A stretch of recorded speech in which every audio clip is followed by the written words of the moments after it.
There you go, Steve. So I'm not gonna rehash, what Jason has to say because he's brilliant. So I'm not gonna get into what we believe and what we didn't believe. But essentially, my story started just like what Jason said. He came to me. He had been reading the Bible. He'd been praying about it. He comes to me and says, "Hey, I hear you believe this stuff." I said, "No, I don't.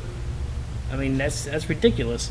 Who would believe?" I mean, and everything he was bringing to me, it was absolutely ridiculous. Stuff out of a science fiction movie. And me being the intellectual that I am, I didn't denounce him. I said, "I'm going to prove you wrong, buddy." And unfortunately, he wasn't wrong. So, I'll tell you, like I said, from the time I was a little kid, my parents, they were born and raised in Utah. They'd fallen away from the Mormon church. You move, you get jobs, you go across the country, you do whatever. They'd gone away from it. But as kids, me and my brother and sister, young, let's get back into going to church because we want to bring them up right, essentially. Because all they knew was Mormon church. So hey, we're going back in the Mormon church. So I'm 5 or 6 years old. We start going again. And what really killed me, like you said, was 3 hours.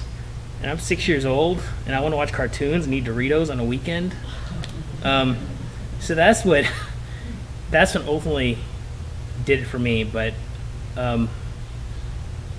see, you move on. By the time you get to be 8 years old, you have the opportunity to be baptized. That's the age when you get to be baptized. And up until 8 years old, you're not technically a member of the church until you get baptized. Here I am, 8. Hey, you want to get baptized? And at 8 years old, I'm like, I don't know. I really don't want to be baptized. I mean, I don't know what here I am, 8, thinking about what you really believe in. I didn't know what I believed in.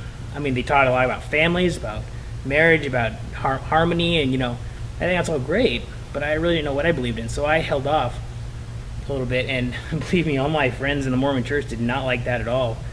I was actually beaten up in one of the side rooms at church in a church service one time because I wasn't, my parents only had 3 kids as opposed to 8. We're kind of weird. I went to church maybe 75% of the time, but not 100% of the time. I was kind of seen as a little outcast. So finally, at about 12 years old, I'm like, well, I guess I'm Mormon.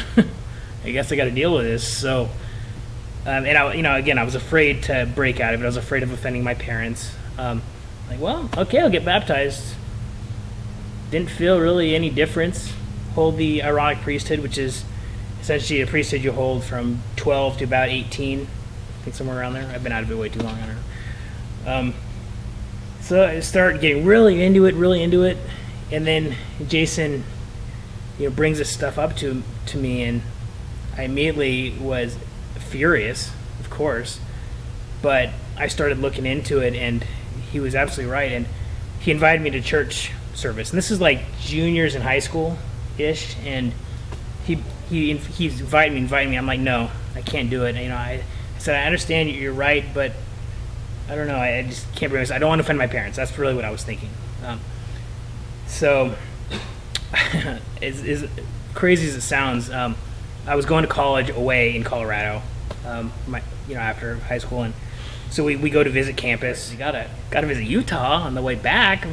It's right there. So we visit Utah, and it was an eye-opening experience for me. I saw a bunch of people walking around who you could really tell were lost. When you walk around, everybody's smiling, they're like this, to me, I see it as purgatory. They're scared to death of getting out of the church, even if they don't believe it. Like I said, essentially, I'm what's called an apostate, which means that I know the truth of the gospel, which is the Mormon church, and I denounce it. So I'm going to outer darkness, unfortunately. So we get back from this trip, and I come back, and I go to Jason. I'm like, okay, you got me. And I go to church, a real church service for the first time, and I guess if you're raised Christian or whatever, you never see that moment when you call it saved or born again. I mean, you really don't feel that moment when it happens, and I did. You walk in a church, and the pastor introduced himself, and shaking. I was hugged by the pastor, and my first thought was, dude, don't touch me. No, Mormons, it's everything very business-like. Shake hands, you know, don't look each other in the face. It's, you know, because Joseph Smith unfortunately never went to a church service. He didn't know how to run a church service. He treated it like a business meeting. They're very boring, and you have that moment where you develop a smile and you're like, where'd that come from?